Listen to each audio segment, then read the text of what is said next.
দিনাজপুরের চিরির বন্দরের ভাইরা কেমন আছেন আপনারা সবাই? আলহামদুলিল্লাহ, আল্লাহ তাআলার শুকরিয়া। আল্লাহ তাআলা আমাকে অনেক ভালো রেখেছেন। প্রিয় ভাই, আজকের এই প্রোগ্রাম চৌধুরীপাড়া জামিয়া মসজিদ প্রাঙ্গণ, ডাঙ্গারহাট, চিরির বন্দর, দিনাজপুর। আচ্ছা, আমি দেখতে পাচ্ছি যে তোমরা অনেকে বাদাম বিক্রি করো, সমস্যা নাই। ওই যে পটেটো, যে দাঁড়াও দেখি পটেটোওয়ালা, ওই যে তুমি দাঁড়াও তো বাবু, বিক্রি করো, সমস্যা নেই, আমার পারমিশন থাকলো, করো। দেখেন, এটা কেন পারমিশন দিলাম, কারণ এই দেশ থেকে যারা পতন ঘটে চলে গেছে, এরা আমাদের পুরো দেশটাকে দেউলিয়া করে চলে গেছে। যুবক ভাইরা, মানুষগুলো আমরা বড্ড অভাবী হয়ে গেছি। আমাদের যে জুলুম হয়েছে আমাদের উপরে, আই কান্ট এক্সপ্রেস, এটা বলার কোনো ভাষা আমার কাছে নাই। তোমাদের যাদের বাদাম আছে বিক্রি করো, যাদের পটেটো আছে বিক্রি করো, সমস্যা নাই। এটা হচ্ছে হালাল রিজিকের মাধ্যম। তবে একটু খেয়াল রেখো যে পরিবেশে কোনো ব্যাঘাত না ঘটে। আমি চাই আমারও রিজিকের মাধ্যমে এটা, আর যে তার রিজিক নিয়ে এখানে আসছে সেও যেন কামাই করতে পারে। কথা ঠিক আছে না প্রিয় ভাইয়েরা? আল্লাহর ব্যবসায় বরকত দান করুক। আমরা সকলেই জবান খুলে পড়ছি আমিন। আমি অবাক হয়ে যাই মাহফিলে গিয়ে, এই ছোট্ট ছোট্ট ছেলে, 7 বছর 8 বছর বয়স হবে, কেউ বাদাম বিক্রি করছে, কেউ পটেটো বিক্রি করছে। আমার কলিজে আঘাত লাগে, এত বয়স মাত্র। নিশ্চিত সে শখে তো বিক্রি করতে আসে নাই। তার পরিবার, তার অবস্থান, তার অর্থনৈতিক অবস্থান তাকে আজকে ছোট্ট বয়সে ইনকাম করতে বাধ্য করেছে। যুবক ভাইরা, ঠিক কিনা বলো? তোমাদের যাদের অনেক অভিযোগ জীবন নিয়ে, যে হুজুর আমি ভালো নাই, আমার এইটা নাই, ওইটা নাই, সেইটা নাই, যদি কখনো সময় পাও দিনাজপুরের রেল বন্দরে যেও, স্টেশনে যেও, বাস স্টেশনে যেও, দেখবা আল্লাহ তোমাকে ছাদের নিচে রেখেছে। অনেকে ঘুমানোর জন্য ছাদও পায় না, কম্বল খুঁজে পায় না দিনাজপুরের ভাইরা, ঠিক কিনা বলে? গতকাল আমার মাহফিল ছিল বগুড়াতে। আমার যেই গাড়ি নিয়ে আমি মাহফিল করি, সেই মাহফিলটা বাসার থেকে বের হয়ে নষ্ট হয়ে গেছে। সেই গাড়ি চেঞ্জ করে অন্য আরেকটা গাড়ি, যেটা আমার গাড়ি নয়, ভাড়ার গাড়ি, কোনো মতে অ্যারেঞ্জ করে আমি নিয়ে আসছি। ওই গাড়িটা নিয়ে আসছি, ওই গাড়িটাও রাস্তায় নষ্ট হয়ে গেছে। দুইটা গাড়ি নষ্ট। রাত বাজে 12টা, কনকনে ঠান্ডা শীত, রাস্তায় কেউ নাই। কি করব? গাড়িতে কল দিচ্ছি, কেউ কলও ধরে। রাত বাজে 12টা 1টা, কেউ কল ধরে না। রেন্টে কারে কল দিলাম, ভাই একটা গাড়ি লাগবে আর্জেন্ট, ঘুমায় আছে, কেউ আসবে না। 2টার সময় এসে কোনো একটা সমাধান হলো, অন্য আর একটা গাড়ি আমি নিলাম। আর এই যে 2টা ঘন্টা সিএনজিতে বসে, এত কনকনে শীত, মনে মনে ভাবলাম যে ইস আল্লাহ, তুমি আমাকে এত কষ্ট দিচ্ছ, আমি এত কষ্টে আছি। একটু পর সিএনজির যে ড্রাইভার, তিনি আমাকে নিয়ে বগুড়ার যেই রেলওয়ে স্টেশন আছে, এটা তিনি ক্রস করলেন। আমি যা দেখলাম, সঙ্গে সঙ্গে পড়লাম যে আলহামদুলিল্লাহ, আল্লাহ আমাকে অনেক ভালো রেখেছে। আমি দেখলাম রেল লাইনে ছোট্ট ছোট্ট বাচ্চারা শুয়ে আছে, ছোট্ট ছোট্ট বাচ্চা, আর বুড়ি মহিলাগুলো শুয়ে আছে। কারো গায়ে ল্যাপ নাই, খাতা নাই, কোনো মতে একটা ছেঁড়া বড়া চাদর গায়ে দিয়ে ঘুমায় আছে। তখনই আমি বুঝতে পারলাম যে আমাদের রব আমাদেরকে তাদের চাইতে 1000 গুণ বেশি শান্তিতে রেখেছে। যুবক ভাইরা আমার, ঠিক কিনা বলো? এই জন্য সবাই দিল খুলে মন খুলে পড়েন আলহামদুলিল্লাহ। না, এটা মন খুলে হয় নাই, পড়েন সবাই আলহামদুলিল্লাহ। আজকের প্রোগ্রামে বসতে পেরে আমরা সবাই খুশি না বেজা? তুমি আরেকবার এসে আরেকটু ব্ল্যাক টিপ মেরে দাও, কলিজার ভাই, কোনো ক্ষোভ নাই, আমি ধমক দেওয়ার লোক নাই, একটু বেঁধে দাও, বারবার খুলে যাচ্ছে এটা। আজকের এই মাহফিলে যারা এসেছেন, বিবাহিত কে কে আছেন একটু হাত তুলতো, বিবাহিত ভাইয়েরা? আচ্ছা আচ্ছা, হাত নামান, হাত নামান। এবার যাদের বউটো কেউ নাই, সিঙ্গেল ভাইরা, তোমরা একটু হাত তুলো তো দেখি। ইন্না লিল্লাহ, আপনাদের কারো বউ নাই? সত্যি না মিথ্যা? আরে সত্যি সত্যি। আহা, বাবারা যারা এসেছেন হাত নামাও। আরে আর হাত তুলো না, হাত নামাও। বাবারা যারা এসেছেন, আমি সবাইকে একটা মেসেজ আজকে মাহফিলের শুরু দিতে চাই। মেহেরবানি করে এবারে শীতকাল যুবকদেরকে কম্বল দিয়ে নয়, চাদর দিয়ে নয়, ল্যাপ দিয়ে নয়, যুবকদের ঠান্ডা দূর হবে একমাত্র চরিত্রবান, দিনদার, নেককার বউ দিয়ে। যুবক ভাইরা আমার, আল্লাহ প্রত্যেকটা আব্বা জানদেরকে বোঝার তৌফিক দান করুক। আমরা সকলেই দিল খুলে পড়ছি আমিন। আব্বারা বোঝে না রে, যে ছেলেরা বিয়ের বয়স হয়েছে রে, আহা। অনেক সময় বাবা বোঝে, বাট মেয়েরা বোঝে না। মেয়েরা খালি টাকা পাইলে বিয়ে করতে চায়, টাকা ছাড়া বিয়ে করতে চায় না। অনেক মেয়ে আছে দেখবা টাকা পাইলে টাকলার সঙ্গে বিয়ের পিড়িতে বসে যায় যুবক ভাই। এরকম মেয়ে তো দিনাজপুরে অন্তত পক্ষে নাই, নাই নাই নাই নাই। আরে নাই রে ভাই। আল্লাহ যেন হেদায়েত দান করে, সকলেই মন খুলে পড়ে আমিন। অনেক বোনেরা আমাকে দেখছেন, অনেক বোনেরা আমাকে শুনছেন। আমি সকলকে উইথ ডিউ রেসপেক্ট দুইটা কথা বলতে চাই। নাম্বার ওয়ান, প্রিয় বোন আমার, শ্রদ্ধার সাথে আপনাকে বলছি, বোরকা পড়লেই কিন্তু আসলে প্রকৃতপক্ষে দিনদার হওয়া যায় না দিনাজপুরের ভাইয়েরা। আমরা দিনাজপুরে দেখেছি, রংপুরে দেখেছি, রাস্তাঘাটে পার্কে যত মেয়ে প্রেম করে বেড়ায় তার 80% মেয়ে হচ্ছে বোরকাওয়ালি মেয়েরা প্রেম করে বেড়ায় যুবক ভাই। I don't measure everyone equally. সব মেয়েকে এক পাল্লায় মাপলে আমি আসিফের চরম লেভেলের ভুল হবে এইটা। Everyone has different kind of personality. সবার ব্যক্তিত্ব এক নয়, এক একজন এক এক রকম ব্যক্তিত্ব বিলং করে। তবে হ্যাঁ, একজন বোরকাওয়ালি চরিত্রহীন নারীর জন্য হাজার চরিত্রবান বোরকাওয়ালি মেয়ের বদনাম হয়ে যায়। তো যেই মেয়েরা ভাবেন যে আরে ভাই বোরকা পরে এমন ভাবে, বুঝছেন, মুখ ঢাকা, হাত ঢাকা, পা ঢাকা, यार ये तो अभी कभी जन्नत से भाग के दुनिया में आई है यार, ये तो कन्फार्म जन्नती है यार। কিন্তু যখন দেখি যে রাস্তাঘাটে বাদাম খাচ্ছে আর প্রেম করছে, আমার মাথায় জাস্ট একটা কথাই ঘোরে, এরা হচ্ছে উপরে ফিটফাট, ভেতরে পুরোটাই সদরঘাট। যদি এরকম কোনো মেয়ে দিনাজপুরে থাকে, আল্লাহ পরিপূর্ণ হেদায়েত দান করে পড়েন আমিন। দুই নাম্বার কথা আমার প্রিয় বোনদের জন্য, আমি অনেক যুবককে আমার চোখের পানি ছেড়ে কান্না করতে দেখেছি, আমি নিজে দেখেছি। এক যুবক সেই দিন এসে আমাকে গাড়িতে বলছে, হুজুর ভালোবাসতাম একটারে, বাটপার বিয়ে করছে আরেকটারে। এরকম মেয়ে বাংলাদেশে আছে না যুবক ভাইরা আমার? শুধু মেয়ে না, যুবকরাও আছে এরকম, প্রেম করে একটার লগে, বিয়ে করে আর একটার লগে। এটা হচ্ছে উপরে ফিটফাট, ভেতরে সদরঘাট, ঠিক কিনা বলেন? তো বেশিরভাগ ক্ষেত্রে মেয়েরা এই ধোঁকাবাজিটা করে। তারা বেটার অপশন খোঁজার জন্য একজনকে বাদ দিয়ে আরেক জায়গায় যেতে চায়। আমার প্রিয় বোন, একটা কথা মাথায় রাখবেন, টাকা দিয়ে কিন্তু শুধুমাত্র সুখ খুঁজে পাওয়া যায় না, চরিত্রের দরকার সবচেয়ে বেশি যুবক ভাইরা আমার। যে মেয়েগুলো টাকার জন্য জাস্ট বুইড়াকে বিয়ে করেন, আপনি টাকা পাবেন, বাড়ি পাবেন, গাড়ি পাবেন প্রিয় বোন আমার, বাট আত্মকেন্দ্রিক কলিজার যে শান্তিটা আছে, এটা টাকাওয়ালাকে নয়, একমাত্র নবীর আদর্শে আদর্শবান যুবককে বিয়ে করলে আপনি খুঁজে পাবেন, ঠিক কিনা বলে? আল্লাহ প্রিয় বোনদেরকে দুইটা কথা বোঝার তৌফিক দান করুক। আমরা সকলেই দিল খুলে পড়ছি আমিন। প্রিয় ভাইয়েরা, বসার জায়গা থাকলে বসে যান, তাফসীর শুরু হবে তো। আমি তো বললাম বসে যেতে, বসে পড়েন, বসে পড়েন, জায়গা আছে, বসেন বসেন, বইসা যান, বসেন। আর কেউ ডান বাম করেন না, সবাই একটা কাশি দেন,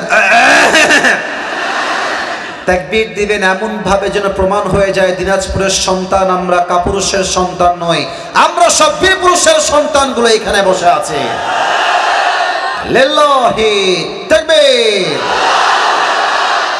বাবা রে বাবা, মাশাআল্লাহ, আরেকবার দেন, লিল্লাহি তাকবীর।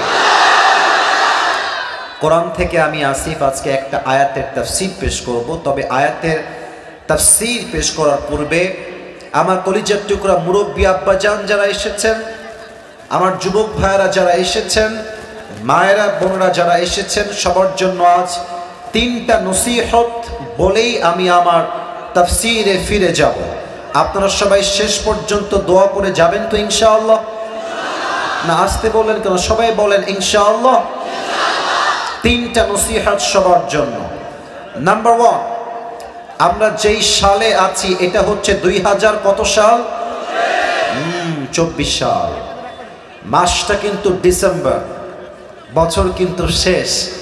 অনেকে দেখবেন বছরের শেষ রাতে গুনাহের জন্য তওবা না করে শুভ নববর্ষের নামে রাস্তাঘাটে গান বাজিয়ে বেহায়াপনা করবে। যুবক ভাইরা আমার, না, এইটা করা যাবে না। আমি সবার কাছে এই 2024 সালের শেষ মুহূর্তে এসে ক্ষমা চাচ্ছি আমার প্রিয় ভাইরা। আমি যদি কখনো কাউকে নোয়িংলি অথবা আননোয়িংলি, ইচ্ছাকৃত অথবা অনিচ্ছাকৃত কাউকে কখনো কোনোভাবে হার্ট করে থাকি, কষ্ট করে থাকি, ফার্স্টলি মাই আল্লাহ ফরগিভ মি, প্রথমে আল্লাহ আমাকে মাফ করুক। আমি আপনাদের সবার কাছেও মাফ চাই। এর কারণ হায়াত দিন দিন শেষ হচ্ছে, কবে যে মারা যাব we don't know about it, এটা আমরা জানি না, এই বিষয়ে আমরা কিছু বুঝি না। যে কোনো মুহূর্তে মালাকুল মউত চলে আসতে পারে আমাদের চোখের সামনে। 2024 সালের শেষে এসে সবার কাছে আমি দিল থেকে মাফ চাই। আল্লাহ যেন আমাদের সবাইকে একে অপরকে মাফ করার তৌফিক দান করে। সকলেই মন করে পড়েন আমিন। কে কতটুকু বাঁচবো আমরা জানা নাই। 2024 সালটাই হতে পারে আমার জীবনের শেষ সাল। হয়তো নেক্সট সালে আমি কবরের বাসিন্দা হয়ে যাব। আপনারা আমাকে সবাই মাফ করে দিবেন, আমিও আপনাদের সবাইকে দিল থেকে মাফ করে দিলাম। বলেন সবাই আমিন। নাম্বার 1 মাফ চাইলাম, সবাই সবার কাছে মাফ চাইলেন, ভাই ভাইয়ের কাছে, বউ স্বামীর কাছে, স্বামী তার বউয়ের কাছে। আল্লাহ তৌফিক দান করুন। সকলেই পড়েন আমিন। 2 নাম্বার নসিহত আমার সমস্ত যুবকদের জন্য, মুরব্বীদের জন্য। আচ্ছা, আমরা তো সবাই মধ্যবিত্ত পরিবারের সন্তান, তাই না? আচ্ছা, আপনাদের কথা তো আমি শুনি নাই, আমরা সবাই মধ্যবিত্ত পরিবারের সন্তান না? আমি কোনো একটা ওয়াজে বলেছিলাম, আপনারা হয়তো অনেকে শুনেছেন, যে মধ্যবিত্ত পরিবারের সন্তান মানেই হচ্ছে একটা ব্র্যান্ড। যুবক ভাইরা, এর কারণ হচ্ছে আপনি আমাদেরকে সাইকেল দিবেন তাও চলবে, বাইক দিবেন তাও চলবে, আপনি আমাকে কার দিবেন তাও চলবে, যদি বলেন যে হেঁটে হেঁটে আসতে হবে তাও চলবে, কারণ আমরা মধ্যবিত্ত পরিবারের সন্তান।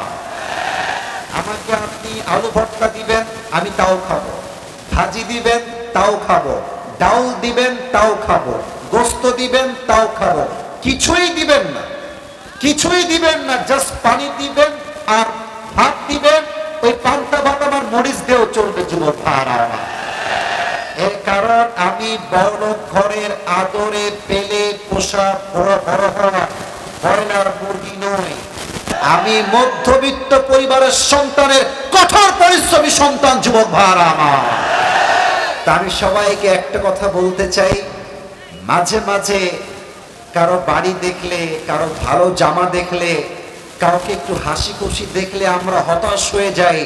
আমরা ভাবি হয়তো বা সে আমার চাইতে অনেক ভালো আছে। না না না না, মনে রাখবেন প্রত্যেকটা হাসির পেছনে একটা কষ্ট লুকিয়ে আছে, প্রত্যেকটা কষ্টের পেছনে আরো বিশাল বড় পাহাড় পরিমাণ কষ্ট লুকিয়ে আছে। ঠিক কিনা বলেন? পৃথিবীতে সমস্যার বাহিরে কেউ বসবাস করে না। জনপ্রিয় ব্যক্তির সমস্যা একরকম, নন ফেমাস ব্যক্তির সমস্যা আর একরকম, ধনীর সমস্যা একরকম, গরিবের সমস্যা একরকম।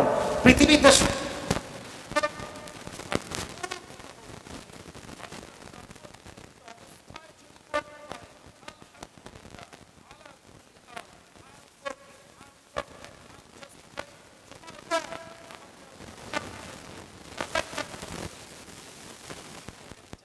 বাগান হয়ে যাবে। সুবহানাল্লাহ পড়ো সবাই। So don't compare yourself with anybody. You have to compare yourself with your Lord. আল্লাহর সঙ্গে যে কম্পেয়ার করেন যে আল্লাহ তুমি আমাকে কি কি দিয়েছো, আল্লাহ তুমি আমাকে যা দিয়েছো এটা অনেকের কাছে নাই, আবার অনেকের কাছে যা আছে এটা আমার কাছে নাই। অতএব যা নাই তা নিয়ে আফসোস নয়, যা আছে তাই নিয়ে আমরা শুকরগুজার হয়ে পড়বো সবাই আলহামদুলিল্লাহ। পড়ো সবাই আলহামদুলিল্লাহ। ওই ডানের ভাই আলহামদুলিল্লাহ কয় নাই, বলো সবাই আলহামদুলিল্লাহ। সর্বশেষ কথা আমার কলিজার টুকরা যুবকদের জন্য এটা বলে আমি আমার আয়াতের তাফসিরে ফিরে যেতে চাই। যুবক ভাইয়েরা, নিজের জীবনটাকে, ক্যারিয়ারটাকে সুন্দর করো। মনে রাখবা আজকালকার বাপ মারাও স্বার্থ ছাড়া ভালোবাসতে চায় না। কথা বিশ্বাস হয় নাই, তাই না? হ্যাঁ, বিশ্বাস হবে, আর একটু সময় লাগবে। তাদের বিশ্বাস হচ্ছে না, আর একটু সময় লাগবে। দেখবা বাসায় 3 ছেলে, 2 ছেলে ইনকাম করে, আর এক ছেলে বেকার। তুমি দেখবা বাপ মা যারা কাজ করে তাদেরকে বেশি ভালোবাসে, যারা টাকা পয়সা না বাপ মা ভালোবাসতে চায় না যুবক ভাইরা। আমি নিজে দেখেছি, আমার নিজে দেখা। ইনকাম নাই, বাপ মা মাঝে মাঝে খেতে বসে, ছেলেটা একটা টুকরা ভাত হাতে নিয়েছে খাওয়ার জন্য, বাপ বলছে তোর তো ভাত খাওয়ার যোগ্যতাই নাই, তুই বের হয়ে যা, আর কতদিন আমার ঘাড়ে বসে বসে খাবি। মা বলছে তুই বের হয়ে যা, তোর মতো সন্তান আমার দরকার নাই। টাকা দিবেন, দেখবেন যে আপনি বাপের কাছেও প্রিয়, মায়ের কাছেও প্রিয়, বউয়ের কাছেও আপনি প্রিয় হয়ে যাবেন। এটা তিতা বাস্তব কথা। এই পৃথিবীতে প্রত্যেকটা সম্পর্ক টিকে আছে স্বার্থের উপরে যুবক ভাইরা। স্বার্থ থাকলেই বলে আই লাভ ইউ, স্বার্থ ফুরাই গেলেই কয় আই হেট ইউ। টাকা থাকলে দেখবা আশেপাশের ভালোবাসার মানুষের কোনো অভাব নাই, আর যখনই পকেট ফাঁকা দেখবা নিজের ঘরের বউটা তোমাকে আর ভালোবাসছে না। ফোকাস অন ইউর ক্যারিয়ার, স্বপ্নকে বড় করো। মনে রাখবা জীবনে কাজটা হচ্ছে সবচেয়ে বড় দামি জিনিস। যার আসল কাজ ঠিকঠাক, স্বপ্ন ঠিকঠাক, লক্ষ্য ঠিকঠাক, ক্যারিয়ার ঠিকঠাক, সফলতা ঠিকঠাক, ওকে কে ভালোবাসলো, কে ওরে ছাড়লো, কে ওকে গালি দিল, কে ওকে বদনাম করলো, ও চুল পরিমাণ কেয়ার করে না। ও ভাবে আমার অবস্থান ঠিক থাকলে কেউ আমার একটা চুল বাঁকা করতে পারবে না। ঠিক কিনা বলে? Focus on your career. Allah প্রত্যেকটা যুবককে সফল হওয়ার তৌফিক দান করো। সকলেই মন খুলে পড়ো না আমিন। ওই যে বলেছিলাম বিবাহিত কারা কারা আছেন, 3টা তাকবীর দিবেন। প্রথম তাকবীর দিবেন প্রিয় বিবাহিত ভাইয়েরা, দ্বিতীয় তাকবীর দিবেন আমার প্রিয় সিঙ্গেল ভাইরা। দেখবো কার জোর আজকে কত বেশি। বিবাহিত ভাইরা কাশ দেন। আরে জোর নাই রে। বিবাহিত ভাইরা তাকবীর দেন। লিল্লাহি তাকবীর। মোটামুটি চলে, খুব বেশি একটা ভালো মনে হয় নাই। সিঙ্গেলরা তোমরা এবার কাশি দাও। আরে সর্বনাশ। দেখা যাক কে পারে। মুরব্বীরা আপনারাই নাম্বার দিবেন। আমার আব্বা যান, কলেজের টুকরা মুরব্বী আব্বা যান, আপনি নাম্বার দিবেন, আমি আসিফ চুপ আছি। সিঙ্গেলরা তাকবীর দিবা। বিবাহিত ভাইরা কিপ কোয়াইট, কিপ সাইলেন্ট, চুপ থাকবেন। সিঙ্গেলরা তাকবীর দাও। লিল্লাহি তাকবীর। বিবাহিত ভাইরা আই এম সো সরি, আপনারা আমাকে মাফ করে দিবেন। আজকে আমার সিঙ্গেল ভাইরাই পাস করেছে। আরেকবার সবাই মিলে তাকবীর দিবেন এমন জোরে যে আমি আসিফ স্টেজ ভেঙে নিচে পড়ে যাব। দেন তাকবীর সবাই মিলে। লিল্লাহি তাকবীর। আল কোরআনের আলো।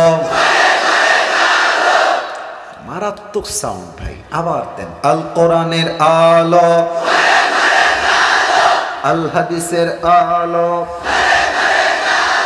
কোরআন হাদিস যেখানে, আলেম ওলামা যেখানে, দিনাজপুরবাসী যেখানে, চিরির বন্দরবাসী যেখানে। আপনারা কি এখন কথা বলতে ভয়টাই পান নাকি? আরে ভয়ের দিন নাই।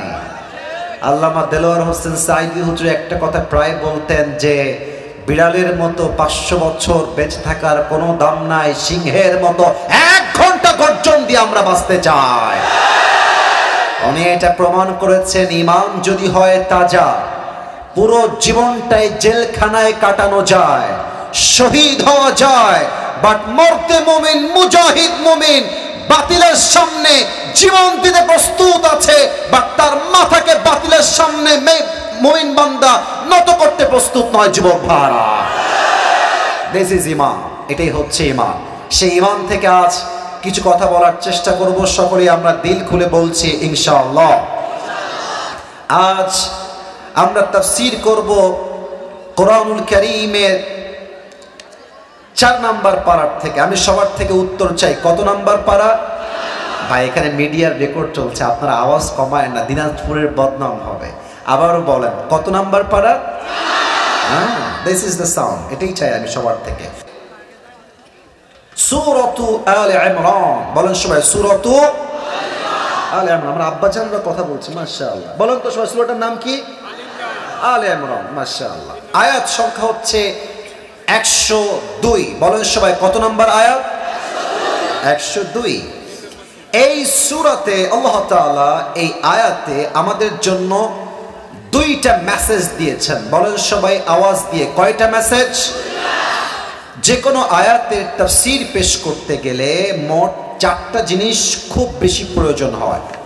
There are four things that is most important to talk about. চারটা বিষয়কে হাইলাইট না করলে কোন আয়াতের তাফসীর কখনো পারফেক্টলি করা যায় না।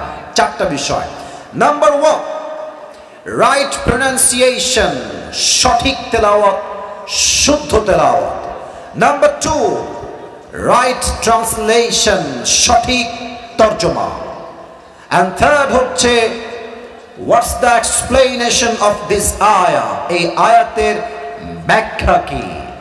And the fourth is what's the lesson that you have got from this আয়া, এই আয়াত থেকে তুমি কি শিক্ষা পেয়েছো। এই চারটা বিষয়ে তাফসীর না করলে কখনো কোনো আয়াতের তাফসীর কখনো সম্পূর্ণ হতে পারে। আসুন আমরা প্রথম অংশে ঢুকে যাই। আমি দেখতে পাচ্ছি ডানে বামে সামনে পেছনে আজকের মাহফিলটা, যদি আমার ভুল না হয় 90% বেশি আজকের মাহফিলে কলিজার টুকরা যুবক ভাইরা অংশগ্রহণ করেছে। আমি তোমাদের থেকে একটা আশাই রাখবো, শান্ত পরিবেশ দিবার। কেউ ওয়াজের মাঝে উঠে গেলে ওর লুঙ্গি টাইনা ধরে বসায় দিবা, তবে লুঙ্গি যেন খুলে না যায়। কেউ উঠবেন না, উঠলে কিন্তু ধমক খাবেন।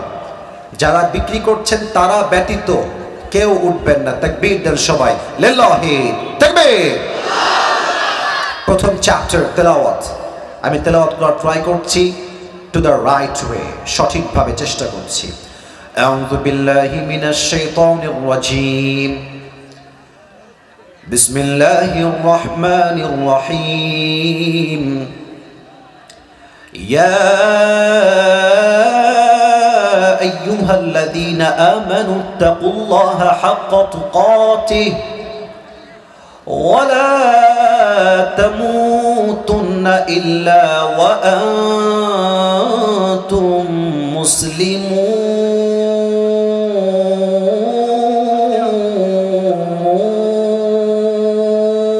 আল্লাহু আকবার।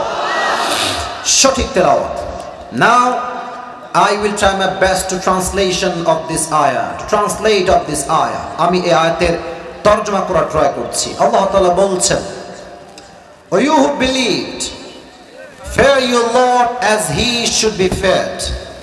وَلَا تَمُوتُنَّ إِلَّا وَأَنْتُمْ مُسْلِمُونَ, and do not die except as a Muslim. দুইটা মেসেজ। এক, হে ঈমানদারেরা, তোমরা তোমাদের রবকে ভয় করো ভয় করার মতো। জাস্ট ফোকাস অন দিস আয়া, একটু বুঝবেন। আল্লাহ বলছেন শুধু ভয় করো, it's exactly not like that, এতটুকুই শেষ নয়। আল্লাহ বলছেন হাক্কা তুকাতি, ভয় করার মতো ভয় করো। ওয়ালা তামুতুন্না ইল্লা ওয়া আনতুম মুসলিমুন, যেহেতু তোমাদেরকে মরতেই হবে, তোমরা মুসলমান না হয়ে মারা যেও না। আবারও বলছি, যেহেতু তোমাদেরকে মরতেই হবে, কুল্লু নাফসিন যায়িকাতুল মাউত, everyone has to take the test of death, প্রতিটা মানুষকে মৃত্যুর স্বাদ যেহেতু গ্রহণ করতে হবে, অতএব মরার সময় মুসলমান না হয়ে মরে যেও না। এই হচ্ছে আয়াতের সাবলীল তর্জমা, রাইট ট্রান্সলেশন। এবার আমরা আসব ব্যাখ্যা। প্রথমেই আল্লাহ তাআলা এখানে বলেছেন তাকওয়ার কথা। প্রথমে আমরা জানবো যে তাকওয়া কাকে বলা হয়, কোরআন তাকওয়া নিয়ে কি বলে, আল্লাহর হাবিব তার হাদিসে তাকওয়াকে কিভাবে হাইলাইট করেছেন, এই বিষয়টাকে আমরা হাইলাইট করার ট্রাই করব। ফার্স্ট অফ অল আমি তাকওয়ার বেনিফিটটা বলতে চাই, লাভ বলতে চাই। একটা ব্যবসা আপনি যখন করবেন, যদি আপনি জানেন যে ব্যবসাটা করলে আমি কোটি কোটি কোটি টাকার মালিক হয়ে যাব, দেখবেন ব্যবসা করতে আপনার আগ্রহ বেড়ে যাবে। কথা ঠিক আছে কিনা বলে? মনে করেন আপনাদের চিড়িবন্দর বা দিনাজপুরে সবচাইতে ফেমাস ব্যবসা, যেটা প্রায় মানুষই করে থাকে, ব্যবসার নামটা কি বলুন তো? লিচু। আচ্ছা, দিনাজপুরের লিচু, তাই না? আচ্ছা, আপনি জানেন যে লিচুর ব্যবসা করলে আমার সিজনে প্রায় লাখ লাখ টাকা লাভ হবে, আপনার ইন্টারেস্ট বেড়ে যাবে, আগ্রহ বেড়ে যাবে। তো তাকওয়া অর্জন করলে লাভ কি, এটা জানলে আপনার তাকওয়া অর্জন করতে মনে চাইবে। আমি তাকওয়া অর্জনের তিনটা লাভ বলবো কোরআন থেকে। বলেন সবাই তো কয়টা? না আমি শুনি নাই, আমাকে জোরে না বললে আমার ওয়াজ ভালো হয় না। বলেন সবাই কয়টা? এক। যেই বান্দা তাকওয়া অর্জন করবে, আল্লাহ তাআলা বলছেন ওয়া মান ইয়াত্তাকিল্লাহা ইয়াজআল লাহু মাখরাজা, whoever fear of his Lord, যেই বান্দা আল্লাহকে ভয় করে, Allah will make a way out for them। যেই বান্দার মাঝে তাকওয়ার গুণ আছে, ওই বান্দা যত বিপদগ্রস্ত হোক, পরিবারের চাল নাই, ডাল নাই, ভাত নাই, ব্যবসায় বরকত নাই, টাকা নাই, বাড়ি নাই, গাড়ি নাই, ডেঞ্জার ডেঞ্জার, বিপদ আপদ বালার শেষ নাই, আল্লাহ বলছে আমার বান্দা যদি হয় তাকওয়াওয়ালা, ওকে বিপদ থেকে বের করার দায়িত্ব আমি আল্লাহ নিজেই নিয়ে নিলাম। সুবহানাল্লাহ পড়ে সবাই। এক নাম্বার লাভ। আবার আল্লাহ তাআলা বলছেন ওয়ায়ারযুকুহু মিন হাইথু লা ইয়াহতাসিব, যেই বান্দার হৃদয়ে আল্লাহর ভয় থাকবে, তার যতই রিজিকের কমতি হোক না কেন, যতই অভাব হোক না কেন, আল্লাহ বলছেন আমি তাকে এমন জায়গার থেকে রিজিক প্রোভাইড করব, এমন জায়গার থেকে খাবার দিব, রিজিক দিব, লা ইয়াহতাসিব, they never could imagine before, এমন জায়গার থেকে রিজিক দিব, I will provide the sustenance from the sources they could never imagine before। এমন ভাবে আপনার সামনে রিজিক চলে আসবে, আপনি কল্পনাই করতে পারবেন না যে রিজিকটা আসলে আসলো কই থেকে, বাট দিয়েছে একজন। আওয়াজ দিয়ে বলেন সবাই তিনি কে? দুই নাম্বার লাভ। তিন নাম্বার লাভ আরো মারাত্মক। আচ্ছা বলেন, দিনাজপুরের চিড় বন্দরের ভার, আমরা সবাই জান্নাত চাই কি চাই না? আমার আব্বাজানরা বলেছে, আপনারা আমার আওয়াজটা মনে হয় বোঝেন নাই, আমরা সবাই মুসলমান হিসেবে জান্নাত চাই কি চাই না? সূরাতুর রহমান 27 নম্বর পারা আল্লাহ তাআলা বলছেন ওয়ালিমান খাফা মাকামা রাব্বিহি জান্নাতান, for he who has feared the position of his Lord are two gardens। যেই বান্দা আল্লাহকে ভয় করে, কিয়ামতের দিবসে আল্লাহ তাআলা তার জন্য দুইটা জান্নাতের ঘোষণা দিবে। আপনি একটা জান্নাতের মালিক হবেন না, আল্লাহ বলবে যেহেতু তোমার মাঝে আমার ভয় ছিল, তাকওয়া ছিল, আমি আল্লাহ তোমাকে আজকে দুইটা জান্নাতের মালিক বানাই দিলাম। আল্লাহু আকবার। এই হচ্ছে তাকওয়া অর্জনের বেনিফিট বা লাভ। আচ্ছা, 5 আগস্টের আগে আমরা দেখেছি কয়েকদিনের মেয়র, কয়েকদিনের চেয়ারম্যান, বাপ রে বাপ, BMW কিনে ফেলেছে, ঢাকা শহরে ফ্ল্যাট হয়ে গিয়েছে। বুঝতে হবে দাল মে কুছ কালা তো জরুর হ্যায়। এখন আমরা দেখতে পাচ্ছি অনেকে নতুন করে পাখনা গজিয়েছে, তারা নতুন করে ইসলামকে আঘাত করতে চায়। মাথায় রাখবেন, সাইদি সাহেব বলেছিলেন যারা তোমরা আমাদেরকে গালি দাও মৌলবাদী বলে, তারা হচ্ছে সবাই আগাবাদী। বলেন তো, গোড়ায় শক্তি বেশি হয় না আগায় শক্তি বেশি হয়? গাছের আগায় শক্তি বেশি না গোড়ায় শক্তি বেশি? সাইদি সাহেব বলতেন বাড়াবাড়ি বেশি কইরো না, 16 কোটি মানুষ গাছের গোড়ায় একটা ঝাঁকুনি দিবে, মামুর বাড়ি দিল্লি গিয়ে তোমরা পড়বা, দিল্লি গিয়ে পড়েছে। অতএব স্পষ্ট কথা, আমার এই দেশে নেতার দাম বেশি নয়, মন্ত্রীর দাম বেশি নয়, যার টাকা বেশি তার দাম বেশি নয়, একমাত্র যে তার রবকে ভয় করে তার দাম আল্লাহর কাছে বেশি, মানুষের কাছেও বেশি হওয়া লাগবে। ঠিক কিনা বলে?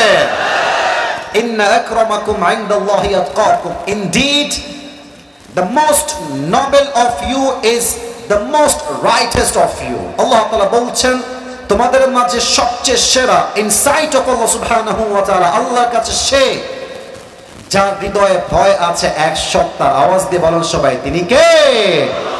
যাদের হৃদয়ে আছে আল্লাহর ভয়, তারা কবু পথ ভুলে যায় না। আল্লাহর প্রেম ছাড়া এই দুনিয়ায় কারো কাছে কোনো কিছু চায় না। ঠিক কিনা বলে?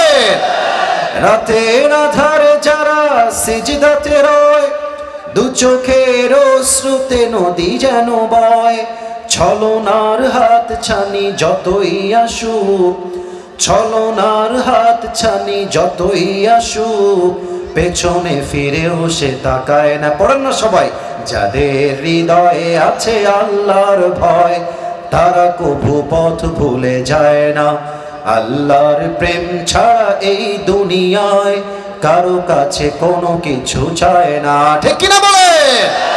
এবার আসুন তাকওয়া কাকে বলে। তাকওয়ার আমি আসিফ হুজুর আজকে চিরবন্দরের মাটির তাকওয়ার আমি দুইটা ডেফিনেশন দেব, দুইটা সংজ্ঞা। বলেন সবাই কয়টা? দুইটা। এক, উবাই ইবনে কাব রাদিয়াল্লাহু তাআলা আনহুকে একবার ওমর ফারুক ডাক দিয়ে বললেন, হে উবাই ইবনে কাব, তুমি আমাকে বলো তো মা তারিফুত তাকওয়া, what is the definition of তাকওয়া? তাকওয়া কাকে বলে? এদিকে ড্রোন মরণ না, এদিকে তাকাও সবাই, আমার দিকে তাকান সবাই। উবাই ইবনে কাবকে ওমর বললেন, হে উবাই ইবনে কাব, আমাকে বলো তাকওয়া কাকে বলা হয়? উবাই ইবনে কাব বললেন, ইয়া ওমর, ইয়া খলিফাতুল মুসলিমিন, আপনি কি কখনো কাঁটাযুক্ত রাস্তায় হেঁটেছেন, চতুর্পাশে কাঁটা আর সাপ বিচ্ছু? বলছে ইয়েস, আমি অনেকবার জঙ্গলে হেঁটে এসেছি। বাট কেন? বলছে আপনি জঙ্গলে যখন কাঁটা থাকে আপনি হাঁটেন কেমন করে, আপনার হাঁটার স্টাইল ছিল কেমন করে? তো ওমর ফারুক বললেন যে আমার যেই, আমি পা তুলতে পারছি না সরি, জুতা, এটা আমি পরি বুট জুতা, যাতে করে কোনো কাঁটা ভেতরে ঢুকে না যায়। আর আমি আমার হাতে অলওয়েজ একটা লাঠি রাখি, যদি কোনো সাপ বা বিচ্ছু আমাকে অ্যাটাক করতে আসে আমি সাপকে লাঠি দিয়ে প্রতিহত করব। উবাই ইবনে কাব বললেন, that is the definition of তাকওয়া, এটাই হচ্ছে তাকওয়া। ওমর ফারুক বললেন, এটা কেমনে? লা মুহাল, এটা তাকওয়ার সংজ্ঞা হয় কেমনে? প্লিজ এক্সপ্লেইন টু মি, ব্যাখ্যা করেন, এটা ব্যাখ্যা আসলে কি? এবার উবাই ইবনে কাব ডাক দিয়ে বলছে, ইয়া ওমর, ইয়া খলিফাতুল মুসলিমিন, এই দুনিয়ার জমিনে যখন আপনি চলতে যাবেন, একদিকে আছে হালাল আর একদিকে আছে হারাম। মনে করেন আমাদের এই বাংলাদেশে আজকাল মামা খালু না থাকলে সরকারি চাকরি পাওয়াই যায় না। সরকারি কেন, যে কোনো চাকরি পেতে গেলেই বলবে যে মিষ্টি আর চা খাওয়ার জন্য 5 লাখ টাকা দিলেই আপনার চাকরিটা হয়ে যাবে। ডক্টর ইউনূস সাহেবকে আমি একটা আবদার করতে চাই, আপনি নিয়ম করবেন যদি কোনো যোগ্য ব্যক্তি চাকরি নিতে গিয়ে ঘুষ দিতে হয়, যে ঘুষ নিবে তার জিহ্বাটা ছেড়ে ফেলতে হবে। যুবক ভাইরা আমার, চাকরি হচ্ছে হালাল, বাট ঘুষ দিয়ে চাকরি নেওয়া এটা হচ্ছে হারাম। তো চাকরিও হালাল, ঘুষ নেওয়া হচ্ছে হারাম। যদি আপনি চাকরি করতে চান আপনি হালাল ভাবে করবেন, ঘুষ যদি আপনি না দিয়ে চাকরি করেন এটা হচ্ছে তাকওয়া।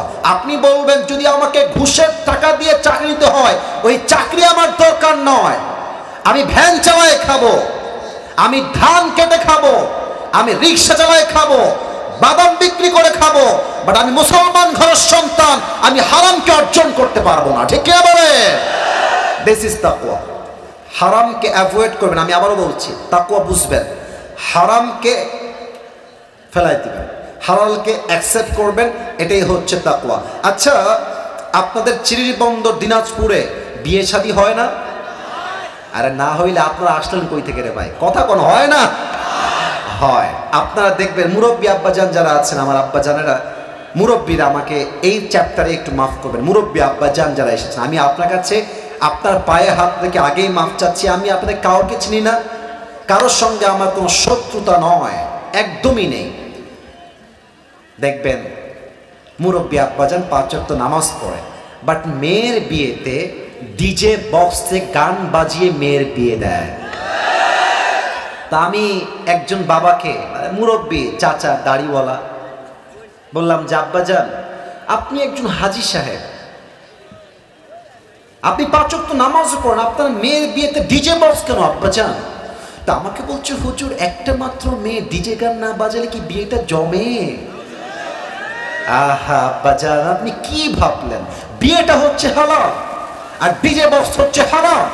আপনি একটা পবিত্র কাজ করতে গিয়ে ডিজে বক্স আনলেন, আপনার মেয়ের সংসার তো আপনি আগেই বরকতবিহীন করে ফেললেন। যুবক ভাইরা, ঠিক কি না বলে? হালালকে অ্যাকসেপ্ট করতে হবে, হারাম থেকে বাঁচতে হবে। নাম্বার 1 ডেফিনেশন অফ তাকওয়া, এটাই হচ্ছে তাকওয়া। 1 নাম্বার। 2 নাম্বার 2 তাকওয়া মানে হচ্ছে রাত হচ্ছে অন্ধকার, রাত বাজে 2টা, আমার রুমের গেট লাগানো, জানালা লাগানো, আমি শুয়ে শুয়ে পর্নোগ্রাফি দেখছি, ব্লু ফিল্ম দেখছি, হিন্দি সিনেমা দেখছি, আমার দরজা বন্ধ, জানালা বন্ধ। বাট এই রাত 2টার সময় আমাকে কেউ না দেখলেও আরশে আজিম থেকে দেখছে একজন, আওয়াজ দিয়ে বলেন সবাই, তিনি কে? এটাই তাকওয়া। No one can see, but Allah is observing us in every single moment, every single time. প্রতিটা মুহূর্তে আমাকে পর্যবেক্ষণ করছেন। একসাথে আওয়াজ দিয়ে বলেন সবাই, তিনি কে? একজন যুবক সেদিন একটা কথা বলল, আমার কলিজায় এসে কথাটা আঘাত করেছে। সময় খুবই কম, শর্টকাটে বলার ট্রাই করছি। যুবকটা বলল, হুজুর রাত বাজে 1টা বা 2টা, বলেন তো সবাই, রাত বাজে 1টা বা? এটা কিন্তু আমি মজা নেওয়ার জন্য বলছি না, আমি হাদিসটাকে বাস্তবিক প্রেক্ষাপট থেকে বোঝাবার ট্রাই করছি। তো যুবক বলল, হুজুর আমি এমন যুবক, যে যুবকটা পর্নোগ্রাফির নেশায় আসক্ত। পর্ন ভিডিও না দেখলে আমার রাতের বেলা ঘুমই আসে না, এটা আমার বাজে একটা নেশা। তা আমি বললাম, কি হয়েছে বলো, কি সমস্যা? তো সে বলল, হুজুর রাতের বেলা আমি পর্নোগ্রাফি দেখছি, রাত বাজে 1টা বা 2টা, বাসায় আমার মাও নাই, বাবাও নাই, নো ওয়ান ইজ দেয়ার, কেউ নাই বাসায়, আমি একা। রুমের লক করা, সব window is locked and the gate is also locked, সব বন্ধ করা, আমার কানে হেডফোন দেওয়া। হঠাৎ করে পর্নোগ্রাফি দেখতে দেখতে একটা ঠাস করে আমার কানে শব্দ আসলো। আমি সঙ্গে সঙ্গে মোবাইল ফোনটা অফ করে দিয়ে রেখে দিলাম। ভেবেছি বাপ মা কেউ চলে আসছে, মনে হয় দেখে ফেলবে আমাকে পর্নোগ্রাফি দেখা অবস্থায়, আমার মান সম্মান নষ্ট হয়ে যাবে। আমি ভয়ে থরথর করে কাঁপছি, কে আসলো, কে আমাকে দেখে ফেললো মনে হয়। গেট খুলে দেখছি আওয়াজটা আসছে একটা ছোট্ট ক্যাট, ছোট্ট বিড়ালের মাধ্যমে। বিড়ালটা ওখানে দাঁড়ায় আছে। আমার মাথায় টনক নড়ল, ইস রে, একটা বিড়ালের শব্দে আমার আত্মা কেঁপে উঠলো, আমার সম্মানের ভয় লাগলো। বাট আমি যে পর্নোগ্রাফি দেখছি, কোথায় সেই বিড়াল আর কোথায় আমার রব? আমাকে তো প্রত্যেকটা মুহূর্তে আমার রব পর্যবেক্ষণ করছে। যুবক ভাইরা, কথা ঠিক আছে কিনা বলো সবাই আমাকে।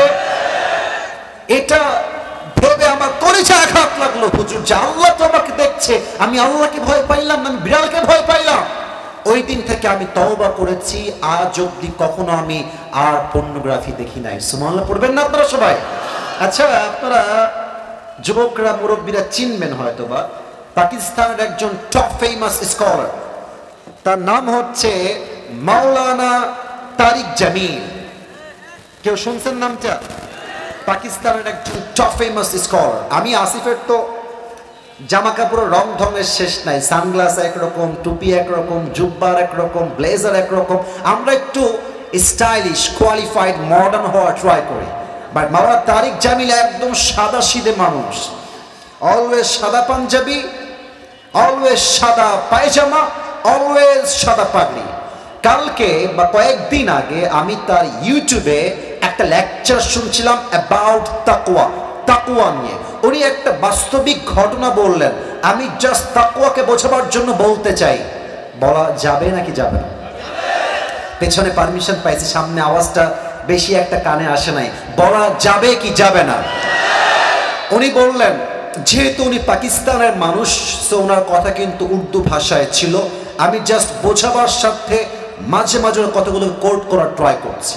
মাওলানা তারিক জামিল বললেন, একজন যুবক, মুসলমান ইমানদার যুবক, হুজুর টাইপের, তাবলীগ করে সে।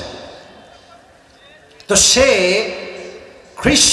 খ্রিস্টানদের মিশনারি যে হসপিটাল থাকে, ওখানে ভর্তি হয়েছে রোগের চিকিৎসার জন্য।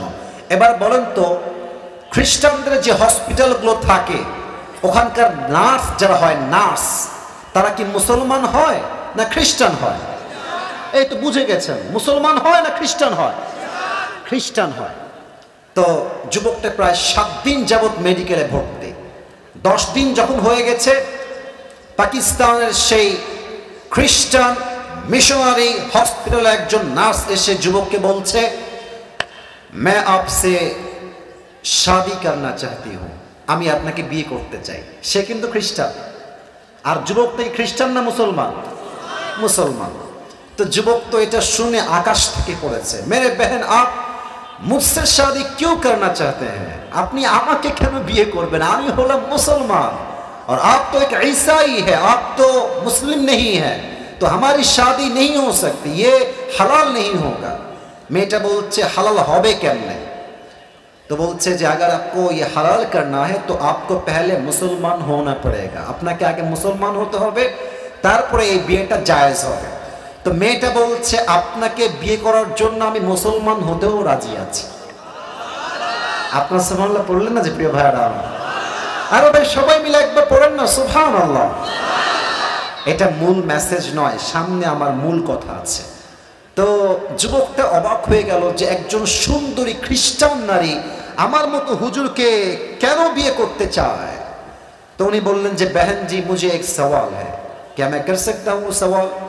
मैं बोललो बोलें की प्रश्न। तो যুবক বলছে यहाँ पे हजारों लड़के हैं, आप मुझे ही क्यों शादी करना चाहती हैं, आप अपनी আমাকে কেন বিয়ে করবেন? তো মেয়েটা এক অসাধারণ কথা বলেছে, बोलছে मैं एक नर्स हूँ और यहाँ का सबसे खूबसूरत नर्स मैं ही हूँ और मुझसे ज्यादा खूबसूरत कोई भी यहाँ पे नहीं है।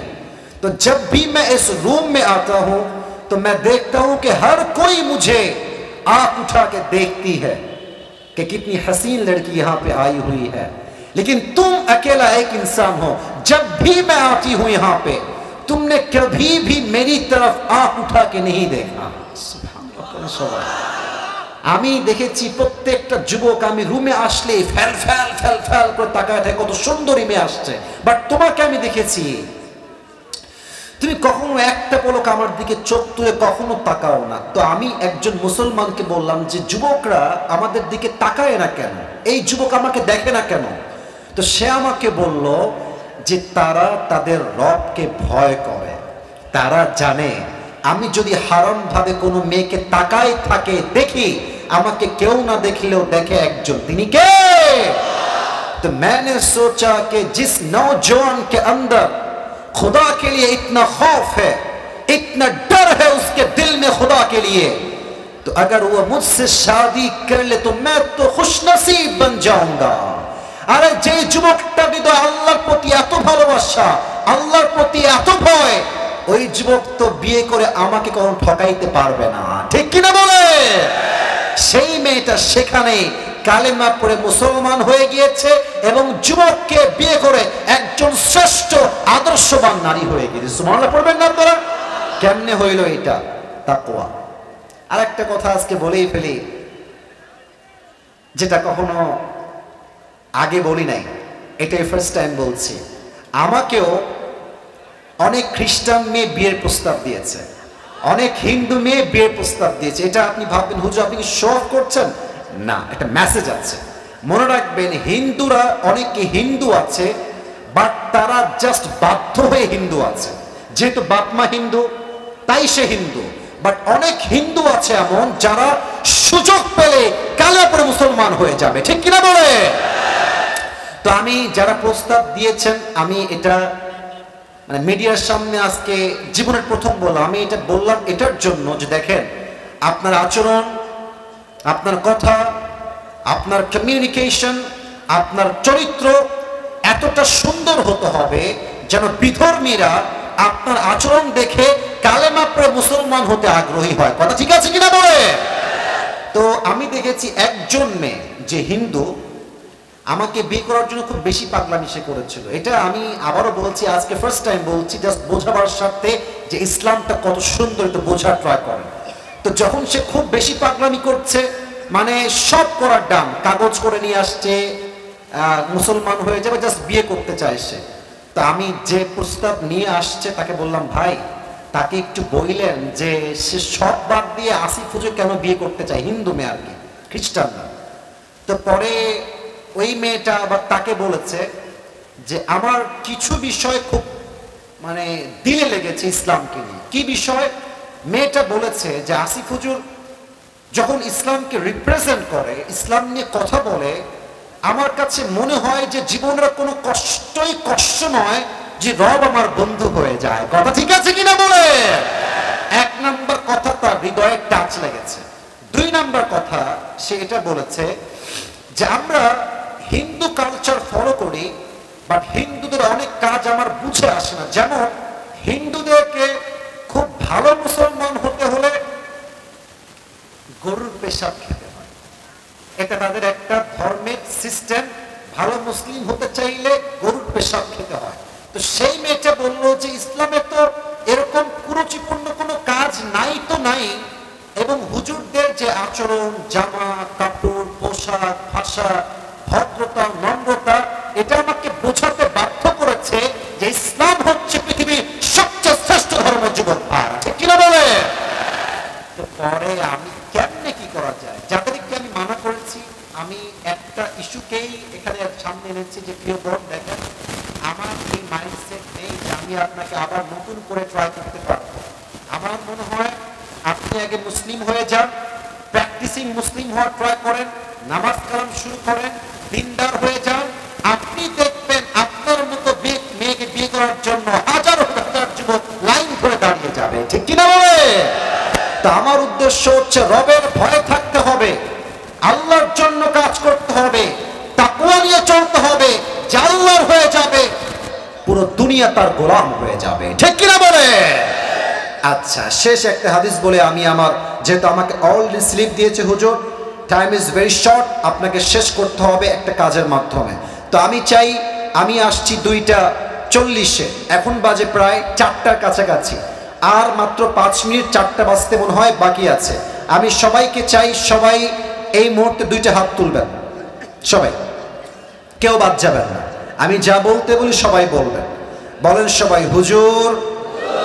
আরে ভাই জোরে কম বলেন সবাই হুজুর। আমরা। এত আস্তে কেন বলেন সবাই? আমরা দিনাজপুরের সন্তান। আপনাকে এত আস্তে বলেন সবাই। আপনাকে এবার জোরে বলবেন, ওয়াদা দিলাম আমরা কেউ দোয়া না করে উঠে যাব না। হাত কোথায়? এমনি উঠে যাব না। সবাই বলেন দিল খুলে ইনশাআল্লাহ। আর একবার বলেন সবাই ইনশাআল্লাহ। প্রবাদ বাক্য আছে না একটা, যে শেষ ভালো যা সব ভালো, তাই আমরা সবাই জানি। আর একটা জিনিস দেখেন, প্রায় 1.5 ঘন্টার কাছাকাছি আমি কথা বলছি, এখান থেকে উঠেই যায় না, ডানবামি হয় না। এটাই প্রমাণ এই দিনাজপুরের মাটি পুরোটা ইসলামের ঘাঁটি আমার যুবক ভাইরা। ঠিক কিনা বলে? আপনি বিশ্বাস করেন, রংপুর, দিনাজপুর, সৈয়দপুর, নীলফামারী, ঠাকুরগাঁও, এখানে যেই পরিমাণ প্রোগ্রাম হয় পুরো দেশের টপ লিস্টে এই বিভাগ, এই জেলাগুলো রয়েছে যুবক ভাইরা। ঠিক কিনা বলে? আল্লাহ এই মানুষগুলোকে কবুল করুন, সকলে দিল খুলে পড়েন আমিন।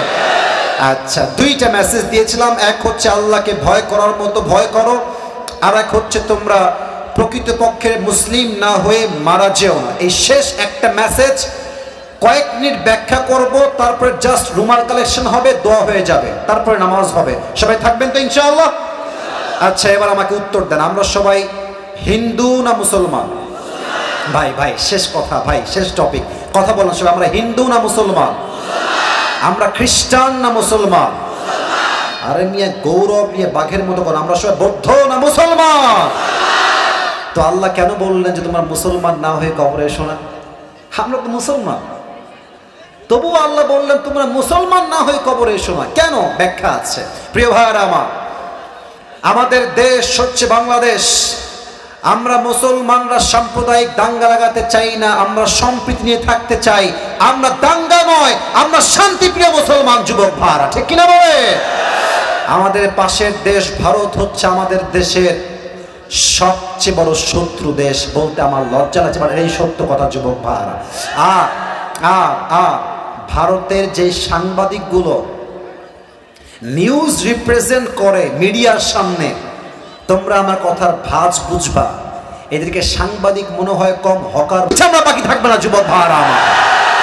আমরা তো মারামারি চাই না, তাই চুপচাপ থাকি। আর একে দেখলে আমার কেন যেন এই হিজড়া মনে হয়, আর একে দেখলে আমার ফিল হয় যে এই বেটা সাংবাদিক হওয়ার যোগ্য নয়। ঢাকার গুলিস্তানে আন্ডারপ্যান্ট বিক্রি করলে বেশি মানাবে দিনাজপুরের ভাই। আমরা মুসলমান ঘরের সন্তান, তাই আমরা দাঙ্গা চাই না। তবে ভারতকে বুঝতে হবে আমরা সংখ্যায় কম হতে পারি, বাট আমাদের মাঝে ইমানের জোর আছে, কোরআনের ভালোবাসা আছে। পানি যতই নম্র হোক, যতই ঠান্ডা হোক, বাট পানির স্রোত যখন একবার শুরু হয়ে যায়, পানির তর্জন গর্জন স্রোতে আকাশ সমান পাহাড়কেও পানি ভেঙ্গে চুরে দুই টুকরো করে দেয় যুবক ভাইরা আমার। অতএব ভারত যদি ভাবে আমার দেশের 1 ইঞ্চি মাটিকে তারা দখল করবে, স্পষ্ট পয়গাম, আগামীতে কোন স্বৈরাচারের মাধ্যমে যদি আমার দেশের স্বাধীনতা সার্বভৌমত্বে একটা আঘাত করা হয়, এই দিনাজপুরের মাটির থেকে একটা শহীদ আবু সাঈদ নয়, হাজার হাজার শহীদ আবু সাঈদ মাথায় কাফনের কাপড় বেঁধে রাস্তায় জীবন দেওয়ার জন্য শহীদ হওয়ার জন্য প্রস্তাব। দুই হাত তুলে বলেন সবাই, ঠিক কিনা?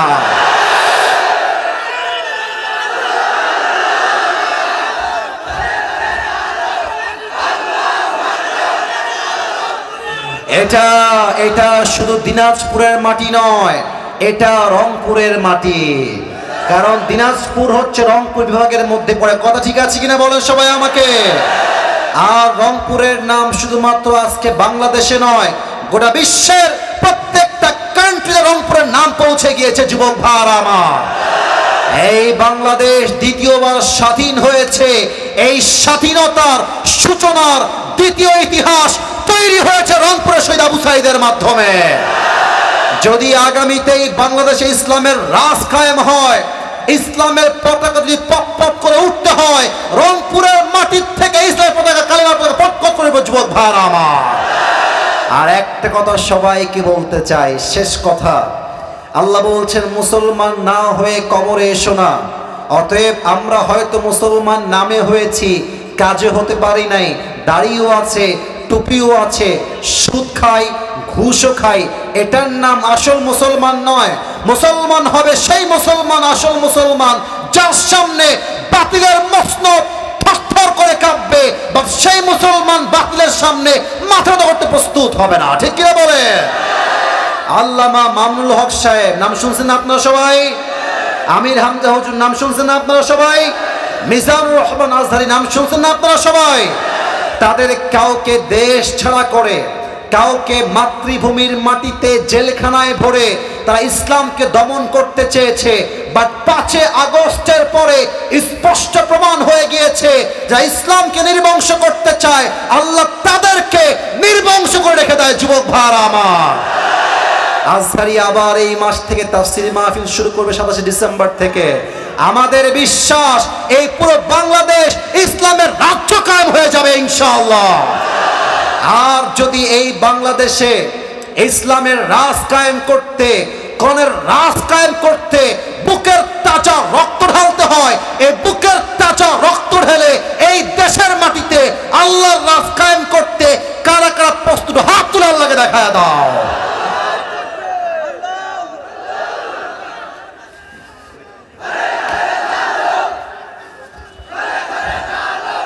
আমার সঙ্গে তাকবীর দেন, লিল্লাহি তাকবীর। আল কোরআনের আলো, আল হাদিসের আলো, কোরআন হাদিস যেখানে, আলেম ওলামা যেখানে, আল্লাহ তাআলা কবুল করুন। সকলেই দিল খুলে পড়েন আমিন। সবাইকে একটা কথা বলে দিই, ভলান্টিয়ার্স ভাড়া চলে গেছেন সবাই।